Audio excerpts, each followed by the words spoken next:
మాట కామాటేనోళ్ళ assembly ఎలక్షన్లల్ల car పార్టీకి తక్కువ సీట్లు వచ్చినాయి కావచ్చు కానీ ఈ 4 నెలలల్లా కండ్లకు గట్టినట్టు కనబడుతున్నదోళ్ళ అందుకే ఇప్పుడు ఏడ చూడు గులాబీ ధూమ్ ధామే కనబడుతాంది అంతెందుకు మల్కాజ్గిరి నియోజకవర్గంలో చూడుండ్రలో మల్క మీరే నిజం చెప్తున్నా Malkajgiri MP seat BRS they ఇది రాసి పెట్టుకోరి గంతే అగో ముందే సంబరాలు నడుస్తున్నాయి ఆడ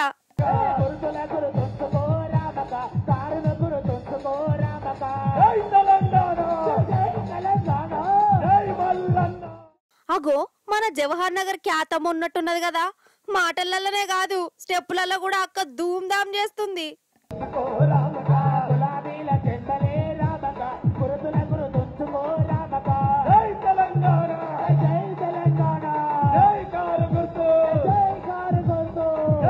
అన్నట్టు మల్కాజ్గిరి అంటే మన మాస్ మల్లారెడ్డి సారేనాయే ఈ నియోజకవర్గం నుంచి మన ర్యాగిడి లక్ష్మారెడ్డి అన్న పోటీ పడుతుండు కదా అన్న కోసం మల్లారెడ్డి సార్ మీటింగ్ పెట్టిండు రామన్న కూడా వచ్చిండు మల్లారెడ్డి సార్ మాట ముచ్చట ఒకసారి వినాలే మీరు అన్న ఇక అందుకోవే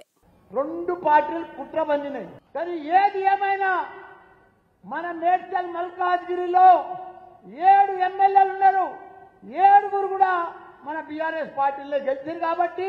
మనం ఒక్క పట్టు పట్టాలి తప్పకుండా మన రాగిడి లక్ష్మారెడ్డి అన్న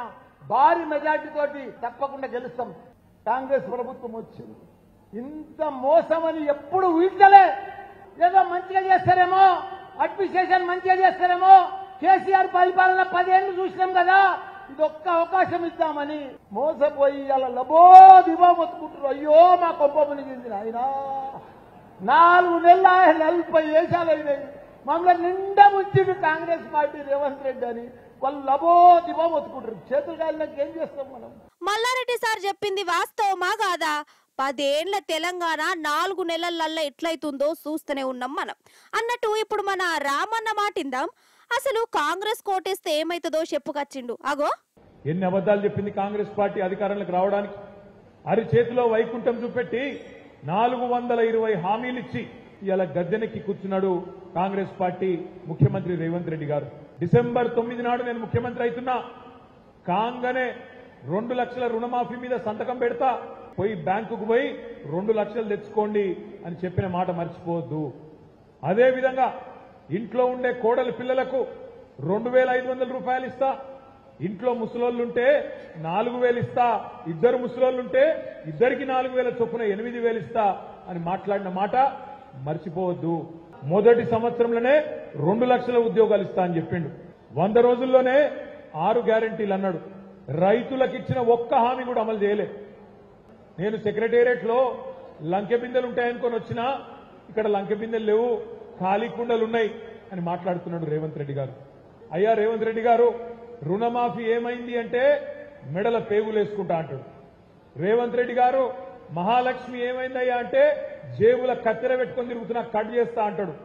గట్టిగా అడిగినావనుకో ఏమయ్యా రేవంత్ రెడ్డి 420 హామీలు ఏమైనాయంటే మానవ బాంబునైతా ఏమనుకుంటున్నావు అంటాడు అన్నట్టు ఎంపీ ఎలక్షన్లే కదా బీజేపీకి ఎత్తే ఏమైతే అని అనుకునేటోళ్ళు ఉన్నారా ఇంకెవరన్నా అగో గట్లా అనుకునేటోళ్ళు రామన్న చెప్పే ఈ మాట ఇని తీరాలే ఎందుకు వేయాలి బీజేపీ కోటు అసలు ఏ కారణంతోనే వేయాలి బీజేపీ కోటు ఒక్క కారణం చెప్తావా 10 ఏళ్లు ప్రధానమంత్రిగా ఉండే నరేంద్ర మోడీ గారు 10 ఏళ్లు నడిపిన దేశాన్ని నడిపిన బీజేపీ పార్టీ ఒక కారణం చెప్పు నీకు ఎందుకు ఓటేయన్నో తెలంగాణకి ఏం చేసినావో చెప్పు ఒక మెడికల్ కాలేజ్ ఇచ్చినవా ఒక స్కూల్ ఇచ్చినవా ఒక 15 లక్షలు వేస్తా అన్నావు కదా 15 లాక్ వడ్డోళ్ళందరూ బీజేపీ కోటేయండ్రి పడనోళ్ళందరూ రాగిడి లక్ష్మారెడ్డికి కారు గుర్తు కోటేయమని చెప్పుండ్రు ఒక్క పని చేయలే 10 ఏళ్ల తెలంగాణ ఈ ప్రధానమంత్రి ప్రియమైన ప్రధానమంత్రి కాదు పిరమైన ప్రధానమంత్రి అన్ని పిరం చేసిన ప్రధానమంత్రి ఆలోచించండి ఎందుకు వెయ్యాలి నీకు ఓటు ఏ కారణం చేత వెయ్యాలి నీకు ఓటు అంటే దానికి మాత్రం సమాధానం లేదు